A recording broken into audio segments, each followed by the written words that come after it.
এক সময় ছিল পাহাড় আর নদীর মাঝখানে ছোট্ট এক গ্রাম, নাম ছিল নূরের গ্রাম। এই গ্রামে মানুষ ছিল সহজ, কিন্তু দুনিয়ার লোভ ধীরে ধীরে তাদের মন অন্ধকার করে দিচ্ছিল। শুধু একজন যুবক ছিল ব্যতিক্রম, তার নাম ছিল ইয়াসিন। গ্রামের লোকেরা বলতো, ইয়াসিন একটু বেশি সৎ, এত সৎ হলে দুনিয়াতে টিকে থাকা কঠিন। কিন্তু ইয়াসিন বলতো, রিজিক মানুষের হাতে না, আল্লাহর হাতে। ইয়াসিন ছিল এতিম। ছোটবেলায় বাবা মা মারা যাওয়ার পর এক বৃদ্ধ চাচা তাকে মানুষ করেন। চাচা তাকে বলতেন, বাবা, দুনিয়াতে সব হারালেও সততা হারিও না। ইয়াসিন ছোট্ট দোকানে কাজ করত। ওজন কম দিত না, মিথ্যা বলতো না, খারাপ পণ্য ভালো বলে বিক্রি করত না। একদিন এক লোক বলল, তুমি একটু কম ওজন দিলে কে বুঝবে? ইয়াসিন বলল, আল্লাহ তো বুঝেন।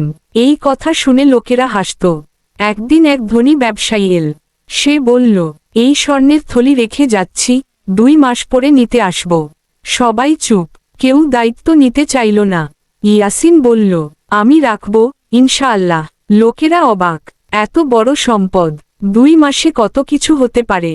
রাতে শয়তান ফিসফিস করে বলতো, একটু নিলে কে জানবে? কিন্তু ইয়াসিন কাঁদত আর বলতো, হে আল্লাহ, আমাকে শক্ত রাখো। হঠাৎ গ্রামে দুর্ভিক্ষ এলো, খাবার নেই, কাজ নেই। ইয়াসিন না খেয়ে দিন কাটায়। তার চাচা অসুস্থ হয়ে পড়ে। ডাক্তার বলল, ওষুধ না পেলে বাঁচবে না। ইয়াসিনের কাছে টাকা নেই, কিন্তু পাশে আছে সেই স্বর্ণের থলি। সে থলির দিকে তাকিয়ে কাঁদল, বলল, হে আল্লাহ, তুমি আমাকে পরীক্ষা করছো, আমি কি ফেল করব? সে থলি ছুঁয়েও দেখল না। ইয়াসিন সাহায্য চাইতে গ্রামে গেল। কেউ দরজা খুলল না, কেউ বলল, নিজের সমস্যা নিজেই সামলাও। চাচা বললেন, বাবা, যদি ওই স্বর্ণ থেকে একটু নিতে। ইয়াসিন বলল, চাচা, হারাম দিয়ে জীবন বাঁচালে জীবনই হারিয়ে যাবে। চাচা কাঁদলেন। এক রাতে ইয়াসিন নামাজ পড়ে বলল, হে আল্লাহ, আমি শুধু তোমার উপর ভরসা করি। পরদিন সকালে সে গ্রামের বাইরে গেল কাজ খুঁজতে। হঠাৎ দেখল এক বৃদ্ধ লোক পড়ে আছে, আহত। ইয়াসিন তাকে তুলে পানি খাওয়াল, শুশ্রূষা করল। লোকটি বলল, তুমি জানো আমি কে? ইয়াসিন বলল, জানি না, আর জানাও দরকার নেই, আপনি মানুষ। লোকটি ছিল সেই ধনী ব্যবসায়ী, স্বর্ণের থলির মালিক। সে বলল, আমি ফিরে এসেছি, কিন্তু ডাকাত আমাকে লুটেছে। শুধু তোমার দোকানের ঠিকানাটা আমার মনে ছিল। সে কাপা হাতে বলল, থলিটা আছে তো?